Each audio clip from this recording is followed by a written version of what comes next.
자, 오늘 말씀은 하나님을 경외하는 가정에 대한 내용으로 함께 말씀을 전하도록 하겠습니다. 이제 추석입니다. 내일이 바로 추석이고 모든 가족들이 함께 모이게 됩니다. 저희 어머님 생신이 음력으로 추석 그 다음 날이에요. 그래가지고 추석이 되면 항상 어머님 생신이 생각이 나게 됩니다. 그래서 어떻게 하든 항상 뵙고 싶은 때가 추석이었습니다. 미국에 있는 17년 동안 이게 얼마나 가슴이 아픈지 몰라요. 그 추석 때 부모님과 함께 하고 싶은데 할 수가 없는 겁니다. 전화드리면 죄송하고 그 다음 날이 또 어머님 생신인데 저는 미국 가 있고 바로 밑에 여동생은 중국 가 있고 막내 동생이 바로 모시고 살고 있는데 또 며느리잖아요. 그러다 보니까 추석이 지난 다음에 가거나 뭐 그런 상황 가운데 있습니다. 그러니까 아주 오랜 세월 동안 저희 부모님이 그냥 가족끼리 두 분만 지내시는 거예요. 그게 얼마나 참 안타까웠는지 모릅니다. 근데 이제 한국에 들어와서 정말 가능하면 한 달에 한 번 월요일에 찾아뵈려고 노력을 합니다. 중간에 바다도 있었는데 대전까지 아무리 밀려봐야 2시간인데 그냥 잠깐 가서 1시간 보고 와도 되지 않나 하고서 한 달에 한 번 가려고 처음 노력하고 처음 와서 1년 동안은 가능하면 그렇게 했어요. 근데 점점 일이 많아지니까 그 다음 2달에 한 번, 3달에 한 번 막 그렇게 되더라고요. 월요일도 쉬는 날이 거의 없다 보니까 월요일 시간 자체가 안 납니다. 그러다 보니까 그런 현상이 많아졌습니다. 그런데 그 부모님 댁에 갈 때마다 참 제 마음을 따뜻하게 적시는 그런 내용이 있습니다. 그게 뭐냐면요, 부모님 댁에 가보면 사진이 있어요. 사진이. 근데 제 어렸을 때 사진도 있고 여동생 2명이 있는데 그 아이들의 사진도 있고 그리고 손자 손녀들의 사진이 다 있습니다. 벽에 붙어 있고 액자로도 세워져 있고 그렇습니다. 그래서 나는 이 자리에 못 와서 참 죄송하다 그런 마음이 있는데 저희 부모님 아침, 점심, 저녁으로 아침, 점심, 저녁에 뭐예요? 그냥 하루 종일 틈만 나면 그 보내드린 사진 보고서 계속 하나님 우리 아들이 우리 딸이 그리고 우리 손자 손녀가 이렇게 기도를 해 오셨다는 것입니다. 그래서 하나님께서 우리 가족에게 이런 복을 주시는 이유가 어떻게 하든 힘들게는 가지만 결국 돌파해내게 하시고 그 다음에 이 열매를 주시는 이유가 바로 이런 아버지 어머니가 항상 이렇게 얼굴 보시면서 기도해 주시는 덕분이구나, 이런 것들을 깨닫게 되곤 합니다. 그래서 그 사진이 참 소중합니다. 참 소중하고 이게 어떤 표시냐면 우리 가정이 참 은혜 가운데 기도가 쌓이는 가정이구나, 아버지 어머니가 기도해 주는 가정이구나. 또 그걸 보고 나서 너희 그동안 할아버지 할머니 기도 받기만 했으니까 너희도 할아버지 할머니에서 기도를 좀 해라 라고 얘기를 하니까 저희 아이들도 이해를 합니다. 우리가 기도를 해야 되는구나. 그런 내용입니다. 그래서 저희 특별히 아버님은 그런 말씀 안 하시는데 어머님은 항상 이제 전화 좀 하다 끊을 때 우리 기도를 만나자 하는 얘기로 끝내십니다. 얼굴은 볼 수가 없잖아요. 제가 17년 동안에 딱 2번 들어왔습니다. 열흘씩 2번 들어와서 17년 동안에 20일밖에 부모님 얼굴을 못 봤어요. 그것도 그 20일 동안 부모님하고만 붙어있냐? 아니잖아요. 나가서 사람들도 만나야 되고 해서 다 하면 17년 동안에 한 일주일 얼굴 뵀나 그래요.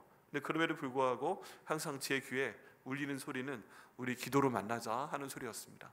그러면 우리 그 부모님의 기도가 나와 함께 하는구나, 또 내 기도가 우리 부모님과 함께 하는구나, 뭐 그런 생각들이 참 많이 듭니다.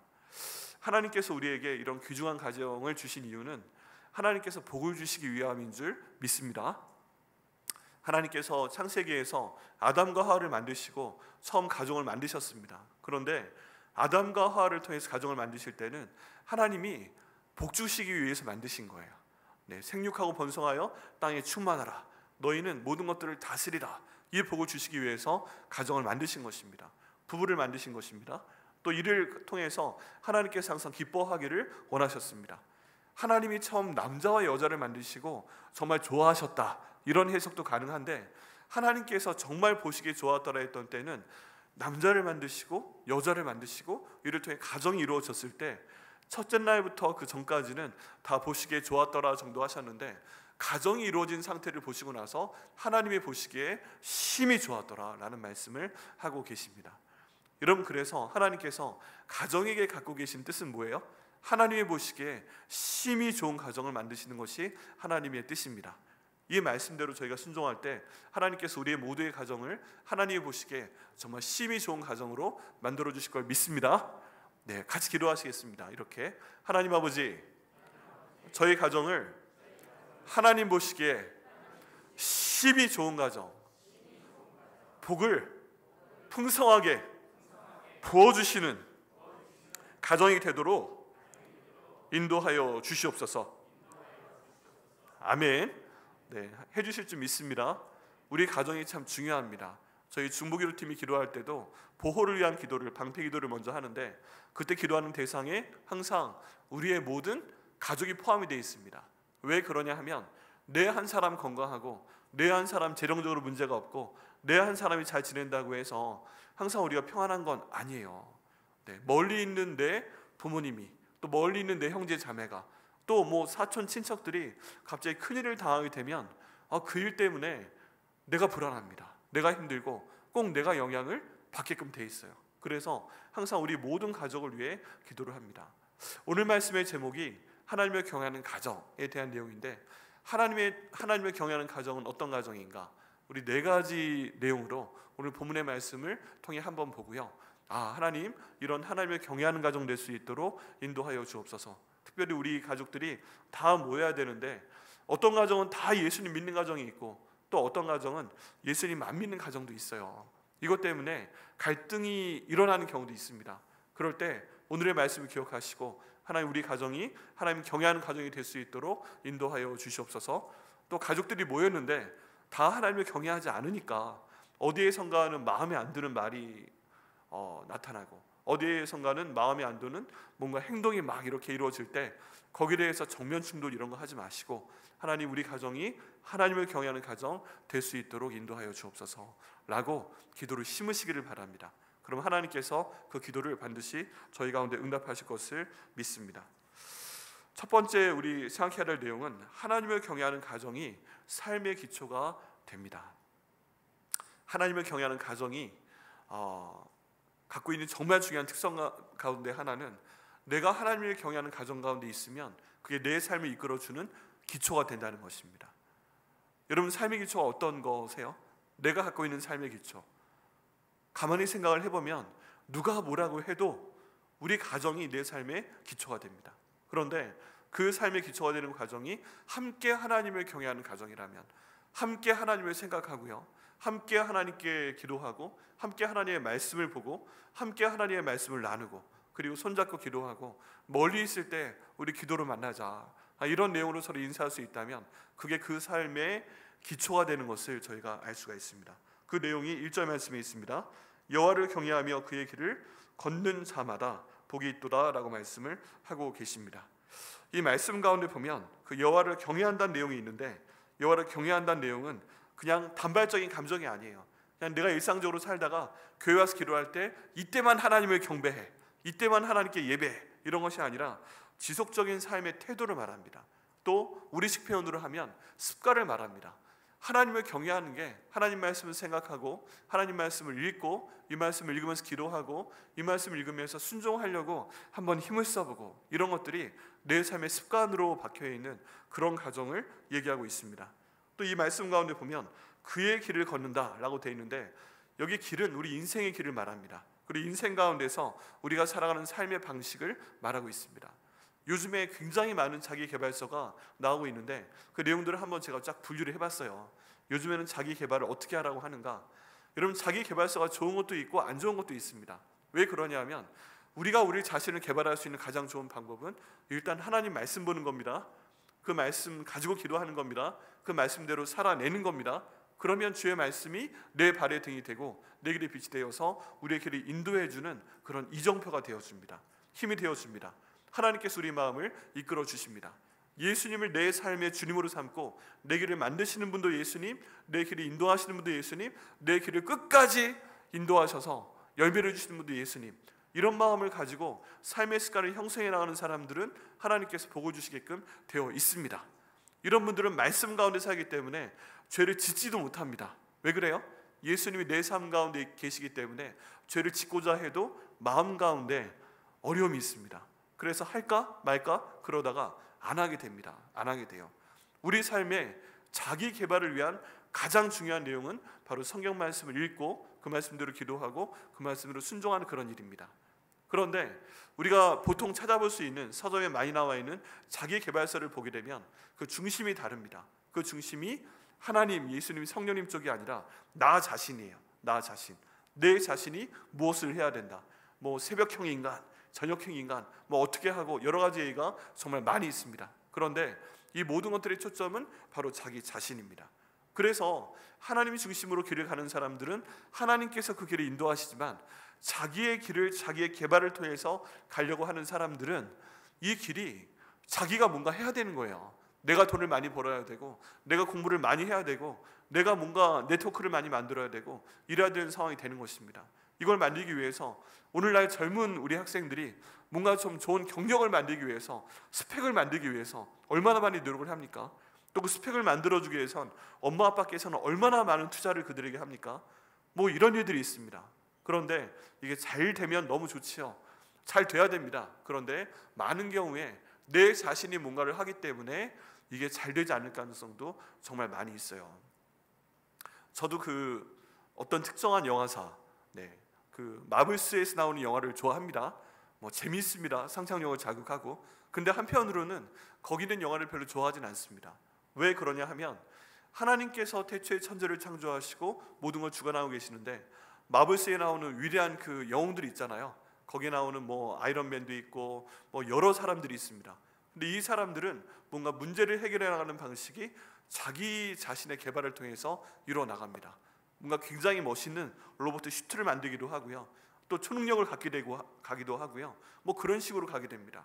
이런 것들 때문에 하나님을 의지하고 경외하는 것보다는 내가 무엇인가를 해봐야 되겠다, 이런 생각을 사람들의 마음에 많이 심어주게 됩니다.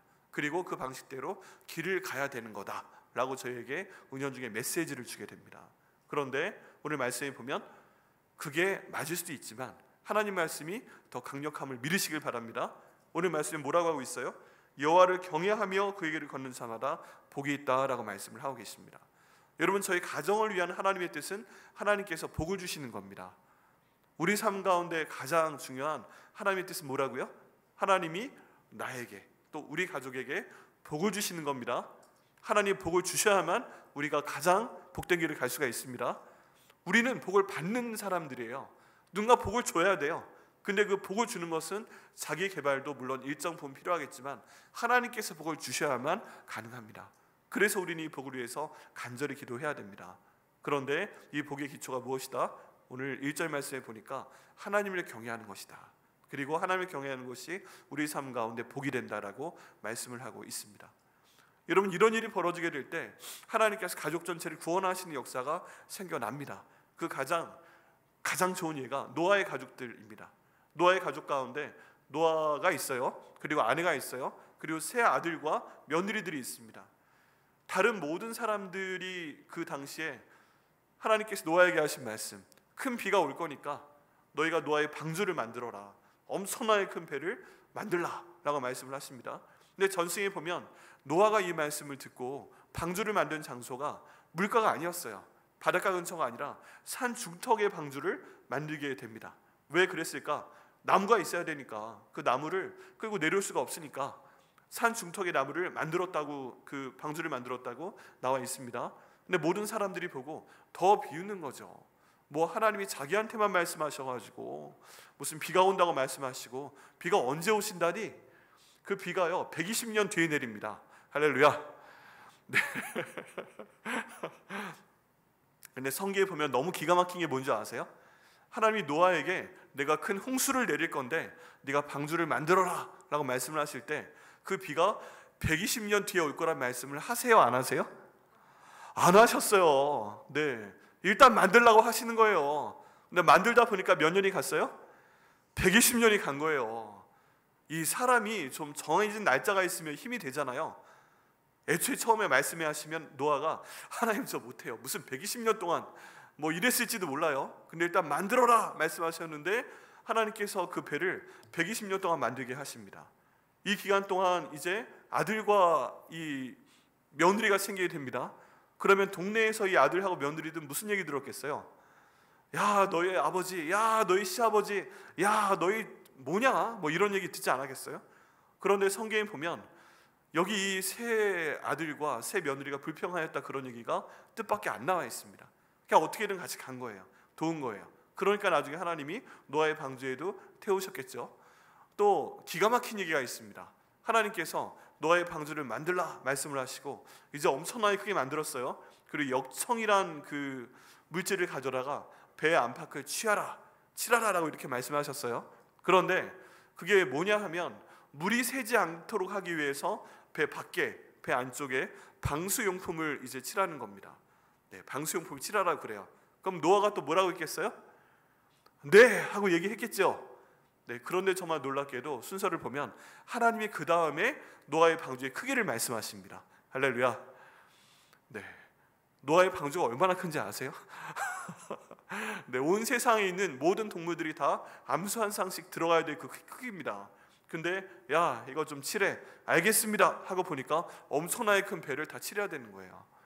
네, 우리 하나님이 꼭 중요한 거에 대해서 말씀하시고 그 다음에 약속 받아내시고 그 다음에 120년 동안 만들게 하시고 그 다음 동에 엄청난 큰 노아의 방주를 만들게 하시고 그래도 노아가 묵묵하게 따라가고요. 여기서 말씀드리고자 하는 포인트는 그 아들도 며느리도 따라갔다는 것입니다. 그 결과 온 세상 사람들이 홍수 때문에 죽어갈 때 이 8사람만 하나님이 구원을 하셨다는 것입니다. 왜 그럴까요? 세상 사람들이 다 이해하지 못해도, 세상 사람들이 심지어 비웃더라도 하나님을 경외하는 가정이 노아를 중심으로 새 아들과 새 며느리가 뭉치게 되니까 하나님께서 인류의 역사를 이들을 통해서 연결시켜 주시고 또 이들을 구원하시는 것을 볼 수가 있습니다. 구원하실 때 딱 그 가정을 구원하신 거예요. 여러분, 하나님께서 이런 구원의 역사를 우리 가정에게 주실 것을 믿습니다. 기도하셔야 됩니다. 순종하셔야 됩니다. 하나님을 경외하는 가정은 온 세상이 홍수로 무너질 때도 이런 복을 주시고 구원하실 것을 믿습니다. 네, 두 번째 저희가 볼 수 있는 말씀은 그 하나님을 경외하는 가정은 일터와 그 식탁에서도 복을 받는 것을 알 수가 있습니다. 저희가 2절 말씀을 보면 내가 내 손이 수고한 대로 먹을 것이라 내가 복되고 형통하리로다 라고 말씀을 하고 있습니다. 내 손이 수고한 대로 먹을 것이다. 여러분, 저희 아버지들이, 어머니들이 수고하는 이유가 뭐예요? 결국에는 먹이기 위해 그래요. 그냥 먹이기 위해서라기보다 우리 가족 먹여 살리기 위해 그런 겁니다. 아멘이세요, 우리 아버지들? 네, 뭐 다른 것도 있죠. 근데 가장 기본적인 건 오늘 하루 내 가족이 먹일 만한 음식이 우리 가족에 있도록 하기 위해서, 그리고 이 한 달 우리 가족이 먹을 양식이 우리 냉장고에 있도록 하기 위해서, 그리고 우리 아이를 공부시키기 위해서, 이걸 위해서 우리 아버지 어머니들이 얼마나 많은 노력을 하고 계시는지 모릅니다. 여기 있는 그 내 손의 수고는 피와 땀과 눈물의 노동, 이 모든 것들을 다 포함합니다. 얼마나 우리 그 돈을 버시는 가장들께서, 우리 아버지들께서, 어머니들께서 고생을 많이 하세요.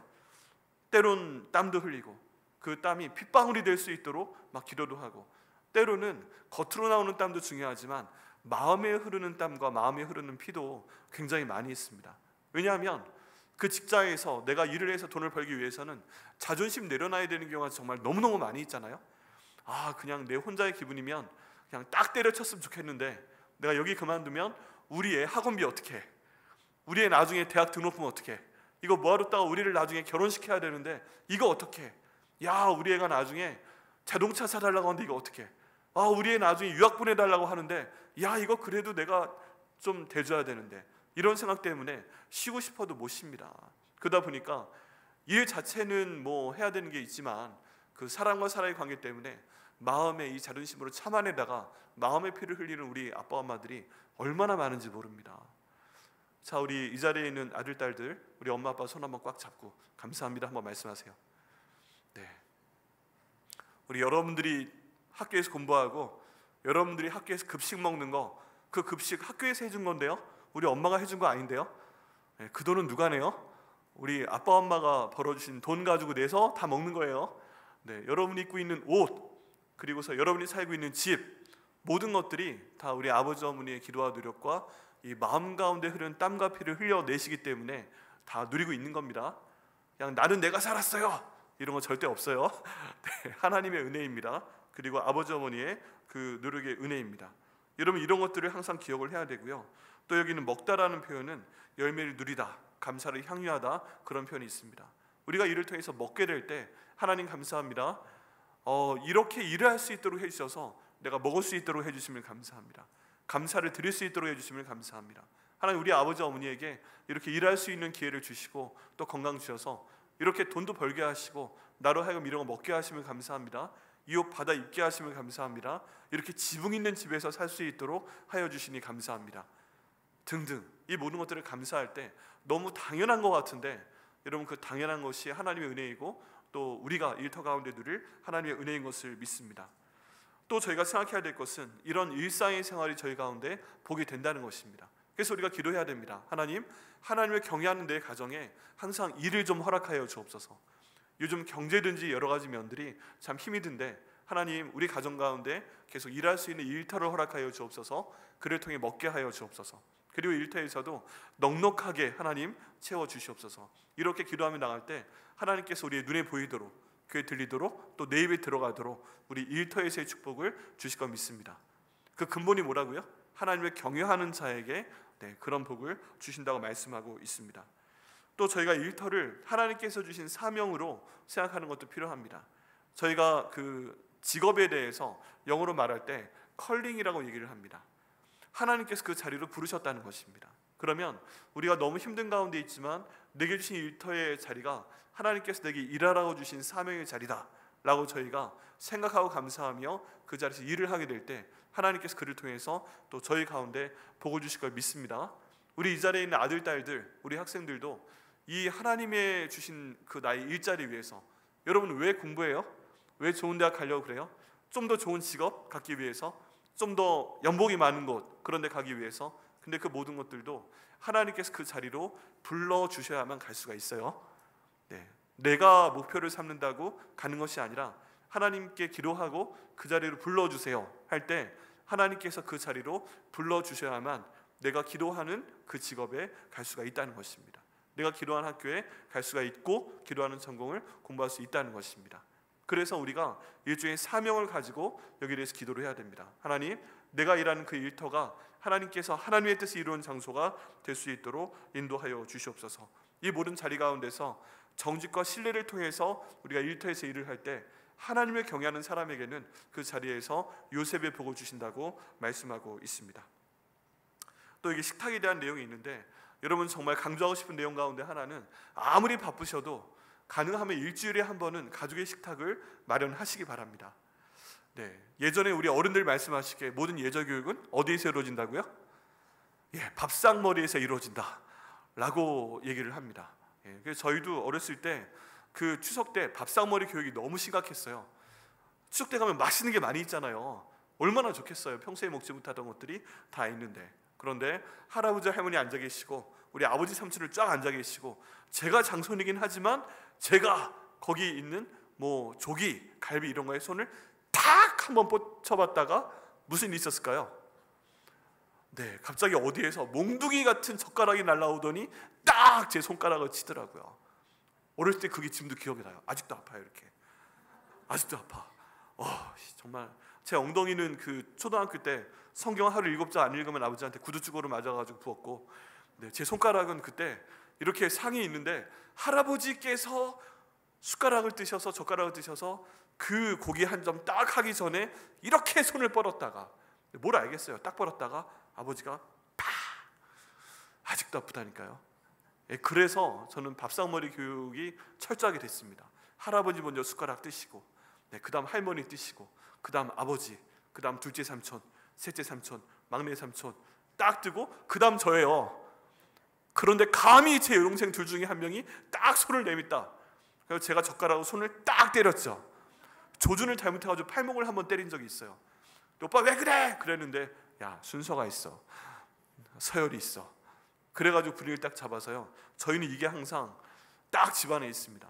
그러다 보니까 밖에 나가서도 그래요. 밖에 나가서도 저보다 연배가 높은 분이 계시면은 제가 숟가락을 먼저 들까요, 안 들까요? 못 듭니다. 손가락이 욱신욱신 쑤셔요. 이러다 보니까 어느 자리에 가서나 그 어르신들이 저를 굉장히 사랑하십니다.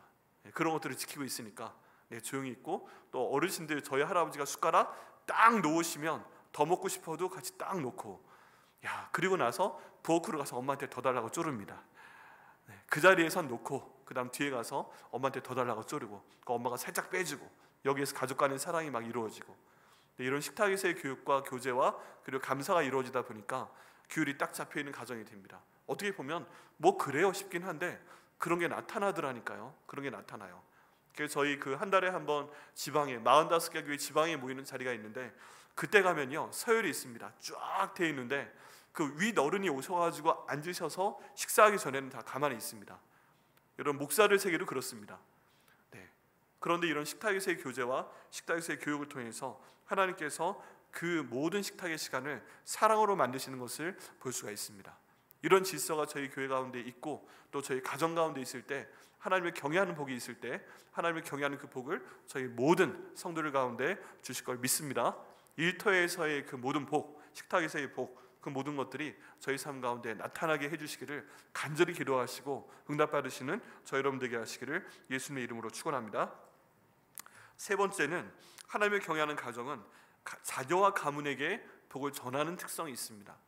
여러분 하나님을 경외하는 가정은 하나님이 주인이시기 때문에 반드시 복을 주십니다. 그런데 이 복이 당대에 끝나는 것이 아니라 그 자녀의 대까지 내려가게 되고요, 그 손자의 대까지 내려가게 되는 것을 볼 수가 있습니다. 우리 3절과 4절 말씀 보면요, 내 집 안방에 있는 내 아내는 결실한 포도나무 같으며 내 식탁에 둘러앉은 자식들은 어린 감람나무 같다. 여호와를 경외하는 자는 이 같은 복을 얻을 것이다 라고 되어 있습니다. 여러분 포도나무는 성경에서 많은 열매를 나타낼 때 항상 등장하는 단어입니다. 심지어 그 이스라엘의 12 정탐꾼이 가나안 땅에 들어갔다 나올 때에도 뭐를 메고 왔다고요? 포도송이를 메고 왔습니다. 얼마나 큰 포도송이였는지 그 정탐꾼 두 사람이 양쪽에 메고 오는 그런 그림이 나와 있기도 합니다. 그걸 보고 사람들이 야 포도송이가 저렇게 크네, 야 이 땅은 정말 좋은 땅이네, 그런 얘기들을 하게 됩니다. 이 모든 포도나무는요 기쁨과 풍요와 생명력을 상징하고 있습니다. 근데 가정이 뭐처럼 돼야 된다? 포도나무처럼 돼야 된다. 특별히 내 아내가 포도나무처럼 돼야 된다. 이거 참 여러분 한번 도전합니다. 여기 말씀 가운데 보면 내 집 안방에 있는 내 아내는 결실한 포도나무 같으며, 우리 남편들에게 이 말씀이 굉장히 중요한 내용입니다. 내 아내가 결실한 포도나무처럼 될 수 있도록 우리 남편들께서 많이 기도해 주시고 또 많이 사랑해 주시기를 부탁을 드립니다. 아멘. 네, 가정이 평안해야 되는데 내 집 안방에 있는 이 아내들이 결실한 포도나무처럼 되게 하여 주시옵소서. 그리고 자녀들이 있습니다. 또 자녀들은 어때요? 내 식탁에 둘러앉은 자식들은 어린 감람나무 같도다 말씀하고 있습니다. 여기는 감람나무는 올리브나무를 얘기합니다. 그런데 이 올리브나무는 오랜 생명력과 유전적인 특성을 얘기하고 있습니다. 뭔가 이렇게 내려간다는 뜻이죠. 하나님께서 항상 이렇게 말씀하시는 걸 저희가 구약에서 볼 수가 있습니다. 나는 아브라함의 하나님이다, 나는 이삭의 하나님이다, 나는 야곱의 하나님이다. 그래서 한번 말씀하시는데 이삭의 입장에서 보면은 아버지만 얘기하는 거예요. 근데 야곱의 입장에서 보면 할아버지까지 얘기합니다. 난 네 할아버지의 하나님이야, 난 네 아버지의 하나님이야, 그리고 나는 네 하나님이야. 네 할아버지가, 네 아버지가 내 앞에 있었던 모든 복을 내가 지금 너에게 내려주고 있는 거야 라고 말씀을 하고 계시다는 것입니다. 여러분 이걸 보게 되면 우리 할아버지 할머니들이 손자 손녀를 위해 하는 기도가 효과가 있어요 없어요? 있어요. 우리 아버지 어머니가 아들 딸들을 위해 하는 기도는 다 하늘로 올라가서 하나님께서 반드시 이루어주는 기도입니다. 우리가 3달에 한 번 하고 있는데 우리 아들 딸의 머리에 손을 얹고 하는 기도 하나님께서 다 하늘로 올라가게 하시고 반드시 응답하십니다. 우리 자녀들이 언젠가 너무 힘들 때 기도 응답을 하나님께서 주실 때 우리 아빠 그때 해줬던 기도네, 우리 엄마가 내 머리에 손을 얹고 해줬던 기도네, 이걸 성령께서 생각나게 하십니다. 근데 여기에 또 뭐가 있어요? 할아버지 할머니께서 쌓아놓으신 기도도 우리 손자 손녀에게 내려간다 하는 것입니다. 그렇기 때문에 우리가 이렇게 우리 자녀들에게 하는 기도는 한 번으로 끝나는 것이 아니라 영원한 하나님의 능력이 우리 자손들 가운데 내려가게 하는 그런 역사가 있음을 믿으셔야 됩니다. 그래서 기도해 주셔야 돼요. 용돈 주시는 것도 너무 좋고 감사하지만 이제 우리가 우리의 자녀들을 위해서, 아직 나한테 없는데 아직 없는 손자 손녀를 위해서 내가 미리 기도하는 것도 하나님께서 들으시고 풍성하게 하신다는 것을 말씀하고 있습니다. 그래서 이 말씀 가운데 보면요, 포도나무에 열매가 많은 것처럼 집안의 일상을 항상 따뜻하게 만드는 것이 필요합니다. 사랑의 언어를 한번 사용을 하셔야 되고요. 여러분 그 모든 사람들한테 가장 중요한 것은 언어입니다. 언어. 그 사람의 본질은 그 사람의 언어에서 나오게 됩니다. 어떤 사람이 사용하는 언어는 그 사람의 가정에서 나오게 되는 것입니다. 그래서 그 사람의 그 고유어가 무엇인지 결혼하기 전에 파악하는 게 굉장히 중요하다고 하죠. 얘기를 한번 해보면 이 사람이 사용하는 단어, 그 단어가 갖고 있는 뉘앙스, 이런 것들을 보면 그 가정의 문화가 나오게 됩니다. 그래서 저희가 이 포도나무 결실 가운데 가정에서 나오는 모든 언어를 아름답게 해야 됩니다. 긍정적으로 해야 됩니다.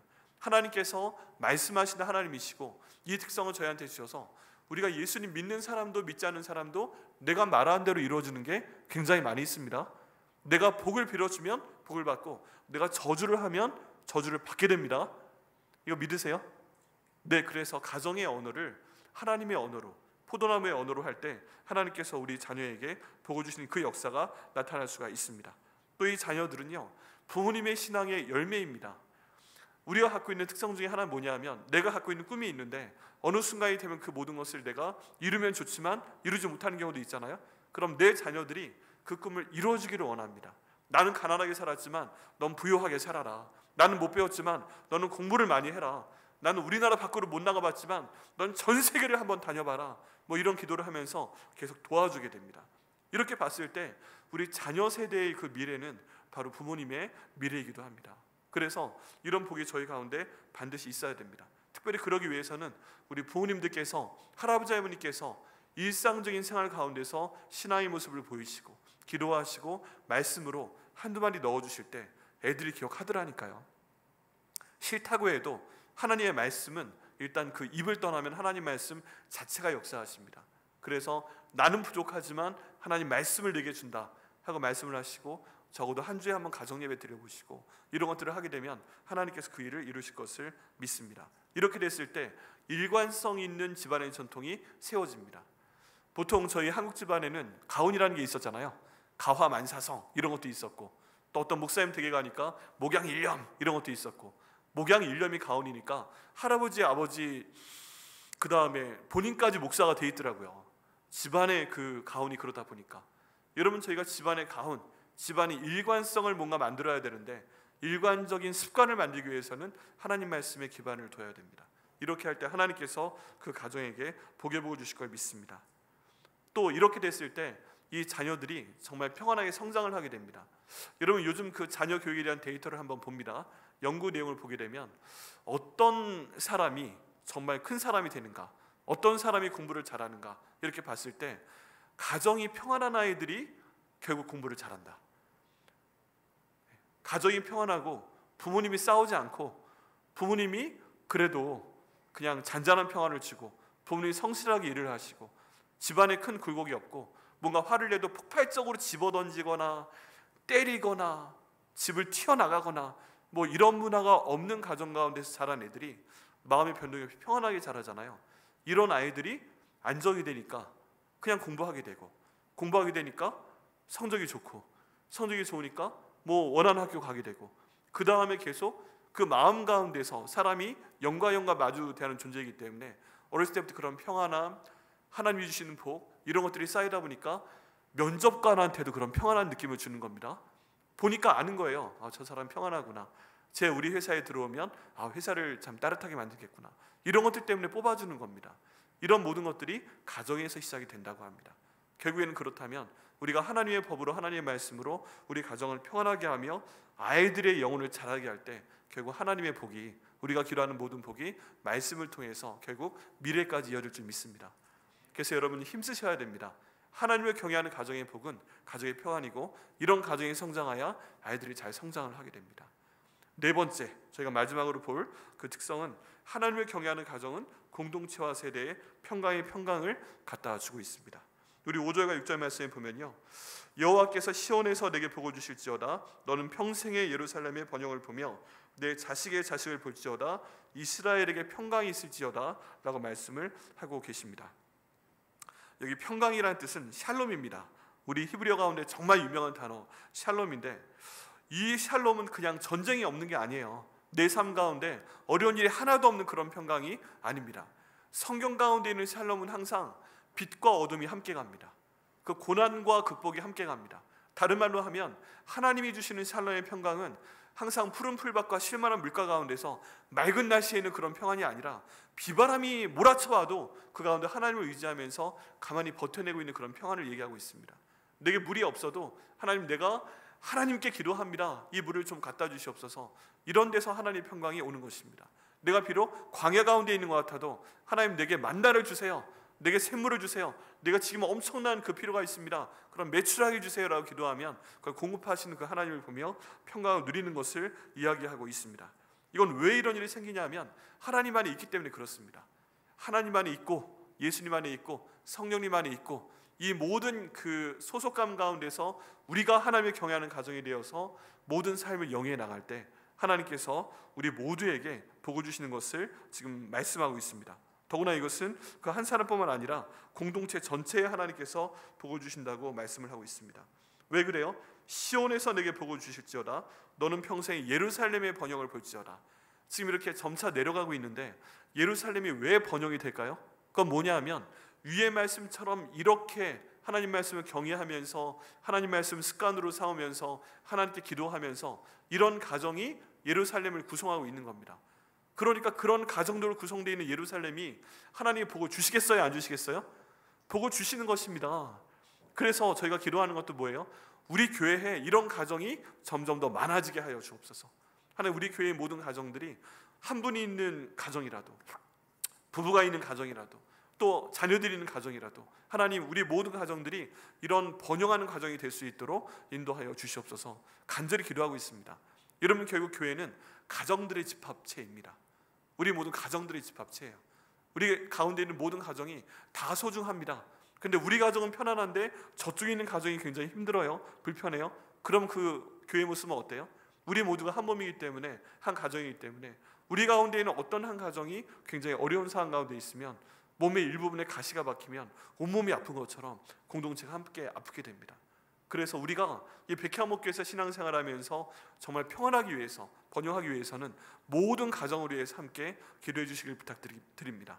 우리 가정도 평안하게 해주세요. 다른 가정도 평안하게 해주세요. 이번에 수능 봐야 되는 우리 아들인데 그 아들 딸을 다 좋은 학교 원하는 하나님의 뜻을 이루시는 곳으로 보내주세요. 이렇게 기도할 때 모든 사람들이 함께 기뻐하는 그런 역사가 나타날 것을 믿습니다. 그래가지고요 이제 이번 돌아오는 금요일부터는 저희 금요예배 시간에 우리 수능 보는 자녀들을 위해서 특별 기도도 하려고 합니다. 하나님께서 은혜 주셔서 하나님 우리의 그 첫 세례도 그렇지만 다음 세례도 하나님 은혜 가운데 계속 공부할 수 있도록 인도하여 주시옵소서 할 때 주님께서 그 일을 이루실 것을 믿습니다. 또 하나님께서 이 모든 것들을 통해서 공동체의 평안이 있게 되고 이를 통해 개인이 성숙하게 되고 이게 자꾸 돌고 하면서 서로 사랑하게 되고 용서하게 되고 품게 되고 하나님의 샬롬이 우리 교회 가정 가운데 우리 교회 모든 가정 가운데 넘치게 하실 것을 믿습니다. 여러분 이 모든 것들을 보게 될 때 하나님께서 하나님을 경외하는 가정에 주시는 복이 굉장히 많이 있습니다. 뭐예요? 하나님을 경외하는 가정한테는 믿음의 기초를 허락하십니다. 그리고 그 모든 일과 식탁에 복을 허락하십니다. 가문에 놀라운 하나님 말씀을 통한 유산을 주십니다. 그리고 공동체 가운데 평안을 주신다고 말씀하고 있습니다. 여러분 이번 추석 기간 동안에 어디를 가시든 아니면 누가 찾아오든 하나님을 경외하는 가족이 될 수 있도록 인도하여 주시옵소서. 이에 합당한 마음가짐 있게 하시고 이에 합당한 말을 하게 하시고 이에 합당히 섬길 수 있도록 인도하여 주시옵소서라고 기도하시며 순종하시게 되면 정말 복되고 정말 하나님께 큰 영광이 되는 그런 추석 기간이 되게 하실 것을 믿습니다. 이 모든 복을 받으시고 복을 누리시는 우리 모든 가정 되게 하시기를 예수님의 이름으로 축복합니다.